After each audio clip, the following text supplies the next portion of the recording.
Currency నోటుపై Ambedkar photo సాధన సమితి జాతీయ అధ్యక్షులు జర్రిపోతుల పరశురాం, జాతీయ సలహాదారు ఆళ్ల రామకృష్ణ ఆధ్వర్యంలో ఈ ప్రెస్ మీట్ను నిర్వహించారు.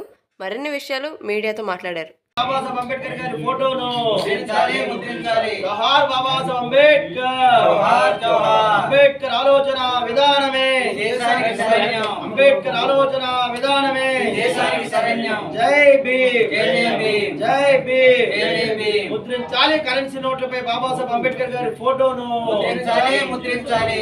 కలిసాం. ఆయన స్ఫూర్తి చూసి నేను సలహాదారుగా చేరి నేను retired chief engineer electricity board Hyderabad. నేను వైజాగ్ వాస్తవ్యుడిని ఒరిజినల్గా. మాది లీలామహల్ వెంకటేశ్వర మెట్ట. నేను హైదరాబాద్లో జాబ్ చేసేటప్పుడు వీరు పరిచయం అయినారు. నాకు వీరి ఆశయాలు నచ్చి వీరితో పాటు దేశమంతా పర్యటిస్తున్నాను. అయ్యా, ఈ కార్యక్రమం దేశాన తెలియజేసి ప్రభుత్వం మీద మీ ద్వారా తెలియజేసి ఒత్తిడి తీసుకొచ్చి ఎందుకు అంబేద్కర్ బొమ్మ వేయాలి, వాట్ నెసెసిటీ ఇస్ దేర్ అనేది ప్రజలందరి చేత మెప్పించి ప్రభుత్వం చేత వేయాలని ఇవాళ గాంధీ గారి బొమ్మ ఉంది. మరి అమెరికాలో అయితే 10-15 మంది మా జాతి నుంచి పుట్టిన ఈ వ్యక్తిని దిగ్విజయంగా ముగుస్తుందని అనుకుంటున్నాం. అయినా సరే ఈ కార్యక్రమం అయ్యేదాకా విశ్రమించేది లేదని మరోసారి హెచ్చరిస్తూ బీద బిక్కి బడుగు వర్గాల దగ్గరికి ఈ సమస్యను తీసుకెళ్లి ఈ కార్యక్రమానికి జై భీములు. ఈరోజు విశాఖపట్నం నగరంలో ప్రెస్ క్లబ్లో ప్రెస్ మీట్ నిర్వహించడం జరుగుతుంది.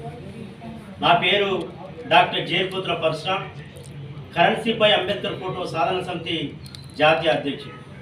ఈ యొక్క కార్యక్రమానికి అతిథులుగా విచ్చేసినటువంటి పెద్దలు గౌరవనీయులు కరెన్సీపై అంబేద్కర్ ఫోటో సాధన సమితి జాతీయ సలహాదారులు రిటైర్డ్ చీఫ్ ఇంజనీరు ఆళ్ల రామకృష్ణ సార్, ఇక్కడికి విచ్చేసినటువంటి మీ అందరికీ ధన్యవాదాలు.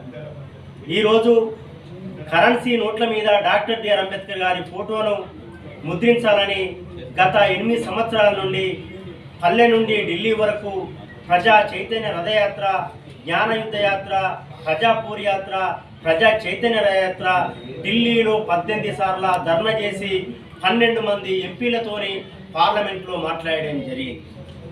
కరెన్సీ నోట్ల మీద డాక్టర్ బిఆర్ అంబేద్కర్ గారి ఫోటోను ముద్రించాలని ఈ యొక్క ఉద్యమాన్ని చేపట్టడం జరిగింది. ఎందుకోసం అనంటే మొట్టమొదట మనం వస్తు మార్పిడి చేసుకునే సమాజము అభివృద్ధి చెందుతున్నటువంటి క్రమంలో మార్కెట్లోకి కరెన్సీ అనేది వచ్చింది.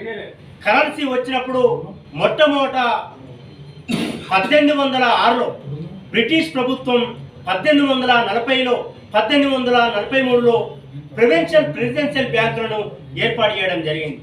ఏర్పాటు చేసినాక మొదటి స్వాతంత్ర పోరాటం, అదేవిధంగా సహాయక నిరారక ఉద్యమం, అదేవిధంగా మొదటి ప్రపంచ యుద్ధం, ఈ కారణాల వల్ల ఈ దేశంలో 1,50,00,000 మంది చనిపోవడం జరిగింది. దానివల్ల ప్రాణ నష్టం జరిగింది, ఆర్థిక నష్టం జరిగింది, రూపాయి విలువ పడిపోయింది. అప్పుడు 1921లో ఈ యొక్క నష్టాన్ని పూరించడం కోసం బ్రిటిష్ ప్రభుత్వం 1921లో ఇంపీరియల్ బ్యాంకును ఏర్పాటు చేసింది. ఆ యొక్క బ్యాంకు విధులు నిర్వహించడంలోనే విఫలమైంది. అప్పుడు డాక్టర్ బిఆర్ అంబేద్కర్ గారు 1923లో రూపాయి ధన సమస్య పరిష్కార మార్గం వంటి పుస్తకాన్ని రాసి హిల్టన్ యంగ్ కమిషన్కు, సైమన్ కమిషన్కు, రాయల్ కమిషన్కు ఇవ్వడం వల్ల 1935 ఏప్రిల్ 1వ తారీఖు నాడు రిజర్వ్ బ్యాంక్ ఆఫ్ ఇండియా ఏర్పడ్డది అంటే డాక్టర్ బిఆర్ అంబేద్కర్ వల్ల. అందుకోసం ఏమంటున్నామంటే రిజర్వ్ బ్యాంక్ ఆఫ్ ఇండియాను ఏర్పాటు చేసింది డాక్టర్ బిఆర్ అంబేద్కర్ కదా. అందుకోసమే కరెన్సీ నోట్ల మీద డాక్టర్ బిఆర్ అంబేద్కర్ గారి ఫోటోను ముద్రించాలని మేము డిమాండ్ చేస్తున్నాం. అదేవిధంగా 1949లో బ్యాంకింగ్ రెగ్యులేషన్ చట్టాన్ని తీసుకొచ్చింది డాక్టర్ బిఆర్ అంబేద్కర్. 1949లో బ్యాంకులను జాతీయం చేసింది డాక్టర్ బిఆర్ అంబేద్కర్. అదేవిధంగా భారత ప్రభుత్వ రంగ సంస్థలలో 4 సింహాల బొమ్మను పెట్టాలని చెప్పింది డాక్టర్ బిఆర్ అంబేద్కర్.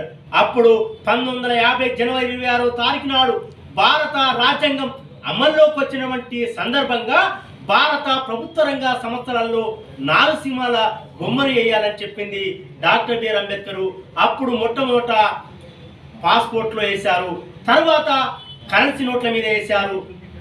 రానున్నటువంటి క్రమంలో మళ్ళీ స్వర్ణదేయాలి, అదేవిధంగా పార్లమెంటు బొమ్మ, జింక బొమ్మ, ఎద్దు బొమ్మ, ఏనుగు బొమ్మ, ట్రాక్టర్ బొమ్మ, మొక్కజొన్నల కంకి బొమ్మ, ఇట్లా కరెన్సీ నోట్ల మీద వేయడం అది దేశ సంస్కృతి అని మేము మురిసిపోయాం. కానీ తరువాత క్రమంలో ఏమైందంటే 1969లో మోహన్ దాస్ కరమ్చంద్ గాంధీకి 100 సంవత్సరాలు నిండినాయని చెప్పి 5 రూపాయల మీద 10 రూపాయల మీద వేయడం జరిగింది. తరువాత మళ్ళీ మర్చిపోయారు. మళ్ళీ 1996లో పివి నరసింహరావు ప్రధానమంత్రి అయినాక మళ్ళీ 5 రూపాయల మీద 10 రూపాయల మీద 20 రూపాయల మీద 50 రూపాయల మీద వేయడం జరిగింది. 1997లో 100 రూపాయల మీద వేయడం జరిగింది. 2000 సంవత్సరంలో 1000 రూపాయల మీద వేయడం జరిగింది. మోడీ ప్రభుత్వం వచ్చినాక 2000 రూపాయల నోటు మీద కూడా మోహన్ దాస్ కరమ్చంద్ గాంధీ బొమ్మ వేయడం జరిగింది. అంటే కరెన్సీ అంటే గాంధీ, గాంధీ అంటే కరెన్సీ అనేటువంటి పద్ధతిలో ఈ పాలకులు చేస్తున్నటువంటి పరిస్థితి. అందుకోసం మేము అంటున్నాం, ఎందుకోసం అసలు కరెన్సీని ఏర్పాటు చేసింది డాక్టర్ బిఆర్ అంబేద్కర్ కదా, ఇక్కడ రిజర్వ్ బ్యాంక్ ఆఫ్ ఇండియాని ఏర్పాటు చేసింది డాక్టర్ బిఆర్ అంబేద్కర్ కదా, ఇండియన్ బ్యాంకింగ్ చరిత్ర రాసింది డాక్టర్ బిఆర్ అంబేద్కర్ కదా, అదేవిధంగా రూపాయిల సమస్య పరిష్కార మార్గం వంటి పుస్తకాన్ని రాసి బ్రిటిష్ ప్రభుత్వానికి ఇంటర్వ్యూ కమిషన్కు, సైమన్ కమిషన్కు, రాయల్ కమిషన్కు ఇవ్వడం వల్ల డాక్టర్ బిఆర్ అంబేద్కర్ గారు ఇవ్వడం వల్ల ఈరోజు రిజర్వ్ బ్యాంక్ ఆఫ్ ఇండియా ఏర్పడ్డది. కానీ చరిత్రనేమో గాంధీ అని చెప్తుంది, చరిత్రనేమో డాక్టర్ బిఆర్ అంబేద్కర్ అని చెప్తే కరెన్సీ నోటు మాత్రం గాంధీ అని చెప్తుంది. అందుకోసం ఏమంటున్నామంటే చరిత్ర ఏ విధంగా ఉందో అదే విధంగా ఉండాలి అని మేము డిమాండ్ చేస్తున్నాం. సొమ్ము ఒకరిది సోకు ఒక్కరిది అనేటువంటి పద్ధతిలో ఉన్నది కాబట్టి మేము 18 రాష్ట్రాల్లో కమిటీలు వేసాం, 18 రాష్ట్రాల్లో మేము పర్యటన చేశాం.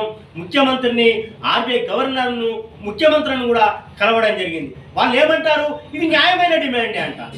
ఆర్బీఐ గవర్నర్ కలిస్తే ఏమంటారు, ఇది తప్పేం కాదు, మేము వేస్తాం, కానీ దీని మీద ఒక సమావేశం నిర్వహించాలని చెప్పడం జరుగుతుంది. సమావేశం ఎవరు నిర్వహించాలి అంటే పాలకులు నిర్వహించాలి. ఈ పాలకులకు ఏమంటున్నామంటే మొన్న నరేంద్ర మోడీ గారు కూడా ఏం చేశారు, భారత రాజ్యాంగాన్ని మార్చుతున్నటువంటి నరేంద్ర మోడీ గారు మొన్న ప్రమాణ స్వీకారం చేసినటువంటి పరిస్థితి. అంటే రాజ్యాంగాన్ని మార్చుతున్నటువంటి మోడీ కూడా ఈరోజు ఏం చేస్తున్నాడు, భారత రాజ్యాంగం బుక్కును పట్టుకునే ప్రమాణ స్వీకారం చేసినటువంటి పరిస్థితి.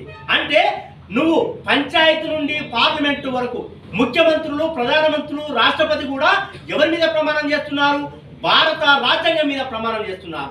భారత రాజ్యాంగం అంటే ఏంటిది, అంబేద్కర్ మీదనే ప్రమాణం చేసి పరిపాలన సాగిస్తున్నటువంటి ఓ రాజ్యసభ పార్లమెంటు మెంబర్లారా మీరు ఖచ్చితంగా పార్లమెంట్లో మాట్లాడాలని మేము డిమాండ్ చేస్తున్నాం. ఈ డిమాండ్ చేస్తున్నటువంటి క్రమంలో మేము అమలాపురం ఎంపీ చింత అనురాధ గారిని కలవడం వల్ల ఆమె